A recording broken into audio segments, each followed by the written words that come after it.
నలుగురు తీసుకొచ్చి బయట రోజు దొరుకుతాడు నిన్న మెదక్లో ఒక ఆయన చెట్టు ఎక్కి ప్రాణం కాపాడుతున్నాడు.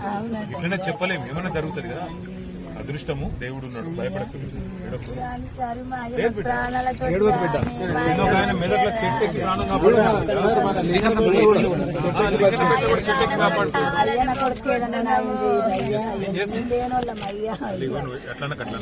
మొదలు ఆయన ప్రాణాలతో రాని ఆయన ఎక్కువగా మొదలు తర్వాత నేను వస్తాను, మళ్ళీ కలుస్తాను. బస్ రంది పెట్టాను. మిగతా వాళ్ళు హాస్పిటల్కి పోయినట్ట, నేను వాళ్ళ దగ్గర కూడా పోదాం అనుకున్నాను. ఎట్లు జ్వరం వచ్చిందా? రాత్రి అంతా బేదారైనాడు వర్షంలో. ధైర్యం కూడా కొత్త హాస్పిటల్కి పోతావా, పంపి అన్న ఇంటుంటావా? చూసుకోండి, మరి నేనంత బేదారైంది కదా, చూసుకోండి. నేనేం చేస్తా అంటే మొదలు ఈ పని చేస్తాను. మీ చేస్తా బిడ్డ, చేస్తా బిడ్డ.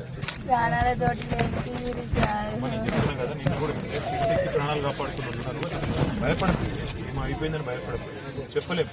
ఇక్కడ అంతా రాత్రి అంతా చీకటే కదా, దేవులాడుతుంది. ఇప్పుడే వర్షం తగ్గింది, దేవులాడుతుంది. ఏం కాదు మా, ఏదైనా చెట్టు గిట్ట దొరికితే పట్టుకొని ఉంటారు కదా.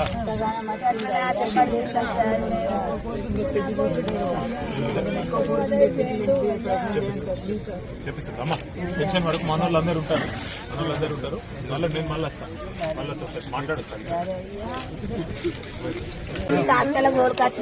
బాగలేకపోతే అయ్యా అలంకాల మీద పడ్డా, అయ్యా ఆయనకి యాక్సిడెంట్ అయ్యా నేను పట్ట తోడుకొని వచ్చిండు, అయ్యా అయ్యని నేను చేసుకొని నిన్ను ఏమది కాలేను అయ్యా.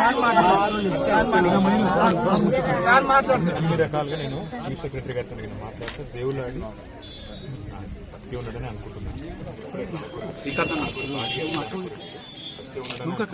చెప్పలేము, అదృష్టం ఉంటుంది, చెప్పలేము. దేవుడు ఉన్నాడు, తప్పకుండా దొరుకుతాడు. బాధపడదు, భయపడదు. ఏదో ఒకటి ఎత్తుకుతాము. మొత్తం ఎంత పెట్టాలనో మా మొత్తం శ్రమంతా పెడతాం. పిల్లలకు కూడా మళ్ళీ వచ్చి కలుస్తాను. ఇవాళ మొదలైన దొరకాలి, మొత్తం దాని మీద చూద్దాం. పిల్లలను నీకు ఇల్లుది నువ్వు చెప్పినావు, నాకు అర్థమైంది.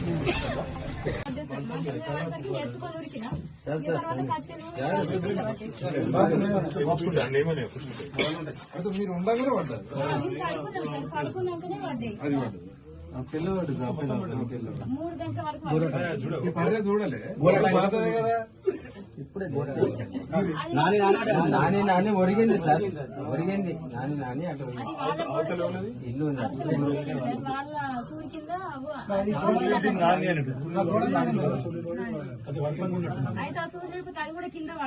మార్నింగ్ పెట్టించారు సార్.